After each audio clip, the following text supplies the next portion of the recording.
Hey Laci, so in order to prepare for this day at D News, I decided to refrain from having sex before the shoot. Steve, why? Why would you do that? Because I need to focus. This is my first time here and I don't want to screw it up. Well, we're off to a hell of a start.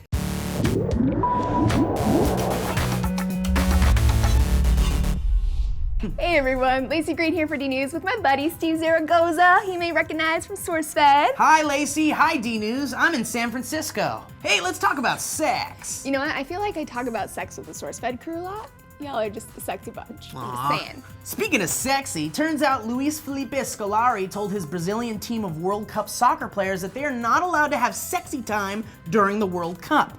But not during the actual game. Right. Just like during when they're there. Right, thanks for the clarification.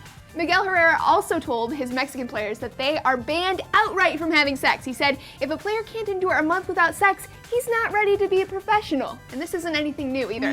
It's true. In fact, Plato, you know, that sort of famous philosopher guy, he was possibly one of the first to raise the issue of no pole vaulting or throwing the javelin before pole vaulting or throwing the javelin, in regards to Icos of Tarentum and his intense training regimen. Apparently, he prepared for the game's 84th Olympiad in 444 BC by eating large quantities of wild boar, cheese, and goat meat, and had no sex for fear it could sap his strength. And you know, the champ Muhammad Ali himself used to say that he wouldn't have sex for 6 whole weeks before a fight.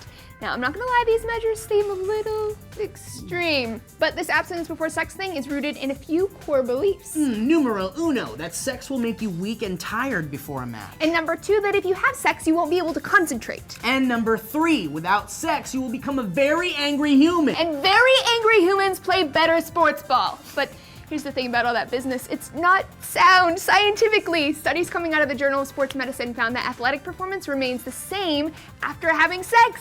The physical exertion based on calories burned is roughly equivalent to walking up 2 flights of stairs, so it's probably not gonna tire you out. No, totally not gonna get tired walking up 2 flights of stairs. But to play devil's advocate here a little bit, there are studies that claim it's not exactly the act of sex that should be prohibited, but instead the act of looking for sex or having sex all night. You could potentially be up all night looking for and having sex. That's tiring stuff. Yes, it is. In other words, sleep is more important than abstinence, which we already knew.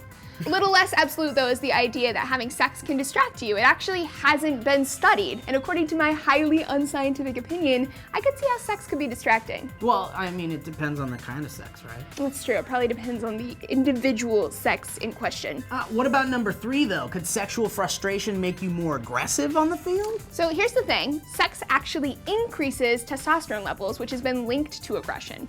And 6 or more weeks of complete celibacy, meaning no masturbation, can actually decrease testosterone, even down to the levels of that of a child. Also, it has to be said that, newsflash, everyone's different. We all have differing levels of testosterone and other genetic body stuff. So it's nearly impossible to generalize such a crazy claim. Maybe not having sex before the big game works for some people, but definitely not for everyone. And in fact, some people have intense feelings of anxiety before hitting the field, and sex can actually relieve that anxiety.